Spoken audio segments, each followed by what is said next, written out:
Couldn't get the internet to work. It's been a nightmare. It's been the worst day. We filmed one episode today, and then it was literally a fucking adjustment, and we were like, hungry. I have to pee. I'm salty as all shit. We were so mad. Let's play a fucking 3DS played one game. episode. We've done one episode today out of 4 hours. And we figured, hey, let's do a 3DS game. And then we discovered... Too bad. And we discovered that the fucking program for the 3DS capture isn't in Japanese! And the fucking bottom screen looks like shit! It looks like goddamn shit! But that's what you're getting! Because I can't be fucked. Kevin, put up an F in front of Art Academy! A blue F!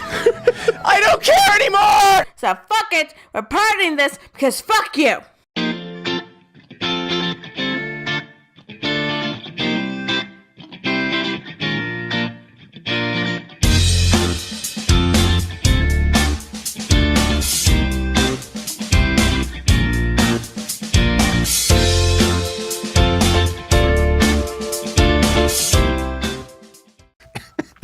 Oh, this is the saltiest start to a fucking episode ever. We're gonna try some fucking Pokemon. Fuck you!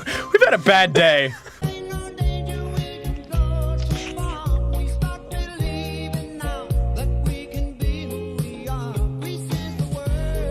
So the first thing you notice is that the setting is very reminiscent of the 50s era. Likewise, the 70s when this was made, which became a nostalgic feature when the 90s came around. Nostalgia is a very powerful tool in this movie's lasting power, because it shows how it the actual characters, story, themes, or anything like that. That being said, being nostalgic is not inherently a bad thing to do. Quite the opposite in a lot of ways. It's when dipshits try to act superior for just existing a bit longer is when they get insufferable. Ow!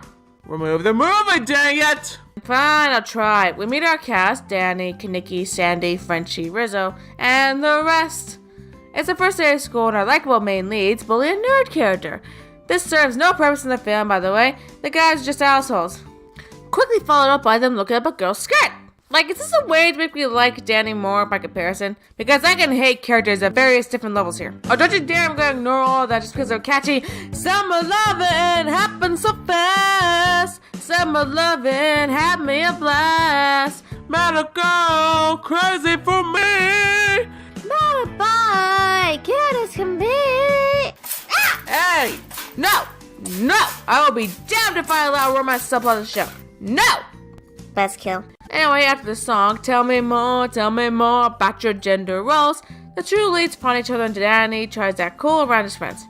I'll go into more detail at the end with Sandy's transformation on the messages this film espouses, but I'll talk about one of the other issues first. Let me ask you one question. Why do these two love each other?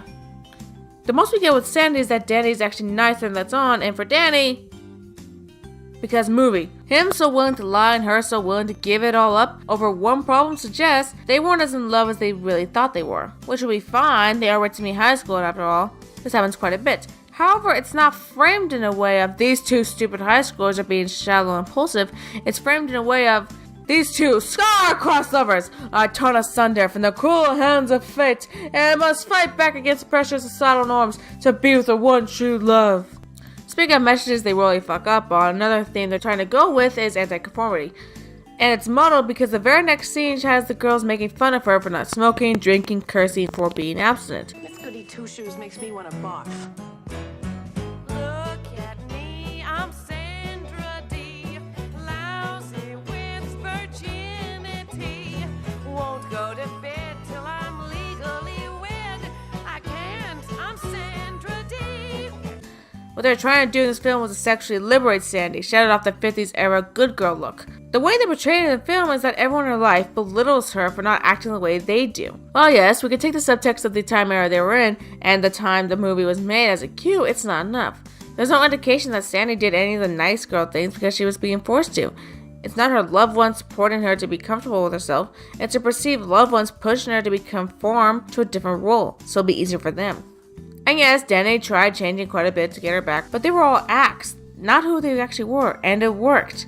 If you do want to go with the anti-conformity message, let me ask you this. Why wasn't Danny portrayed as being nicer secretly, and Sandy as someone who was much more of a troublemaker, but they needed to keep up appearances? And they found each other because the other was exactly how they wanted to act, and was the only one they could be comfortable with. That would raise the stakes, the roles would be more believable, and the messages would be far stronger.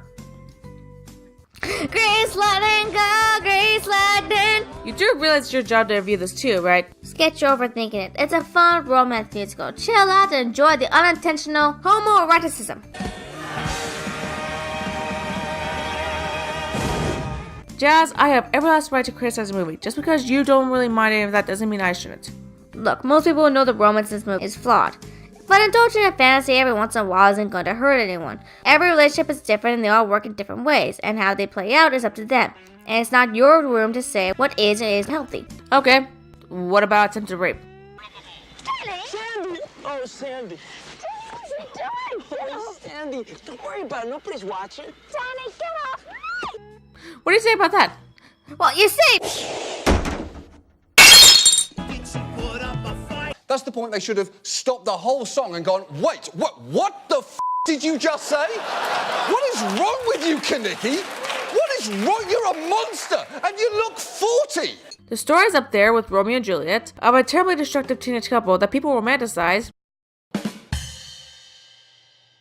living hell out of. Not even that, really. Romeo and Juliet was written to be foolish to support its message. This just didn't have any thought into it except for, how can we incorporate these songs? Simple is right. Too bad his brains are in his biceps. You want to talk? I'm pretty sure all of yours is in your hair gel.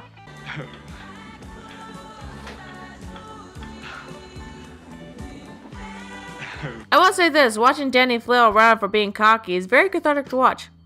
Speaking of homoeroticism. Hey movie!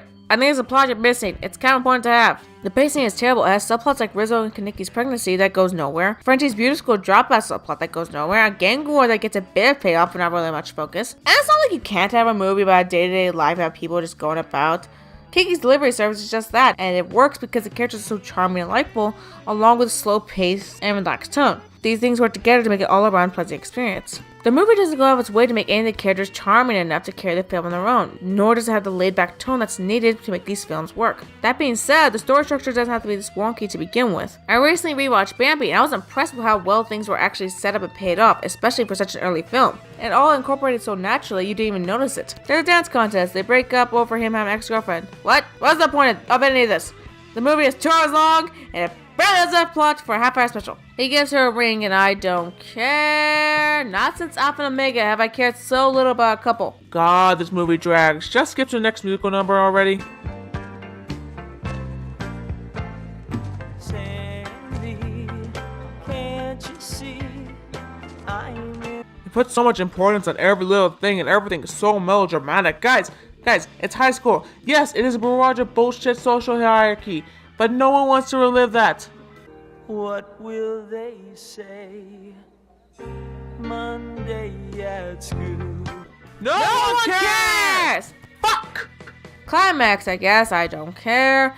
And the other message I should talk about with Sandy. Okay, yes. In good romance stories, the characters should change throughout it. That's a staple of all stories. And romance has so both the main leads can grow together to be a better person by the end of it because of the other. But that's not the problem here. The problem is portraying either side, a polite, quiet, or absent person to a wild, fun, and open character, as worse than the other when they are more neutral than anything else. Both have their positives and negatives, and what a person wants to be is completely up to them. And there's nothing inherently wrong with either one. But Sandy changed all the stuff about herself.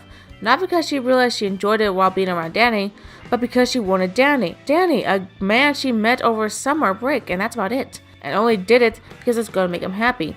Same thing with Danny. It wasn't because he thought it would make him a better person, he just wanted to be with her. Which wouldn't be normal, but we don't know what he saw in the other to begin with. Of course, in real relationships, you're going to be different around them and change for them and because of them. But not to this extent, not as rapidly, and not over a relationship this flimsy. It really seems that the others expect the exact opposite of who they are. Am I overanalyzing this? Yes, but the implications are still pretty strong in this movie. You don't want that one? Oh, who cares? You know where it's going. Look, I know why you don't like it, but despite it all, I still do. I think it's a fun, silly, romantic movie with a lot of catchy songs. It's worth a watch. Well, for me, there's too many things to go against it, and the themes are faulty at best. The pacing is terrible, the characters are uninteresting and unlikable, and I don't think a couple songs can just negate that. This movie is stupid. Let's watch something else. Really? Yep! See you next week, folks!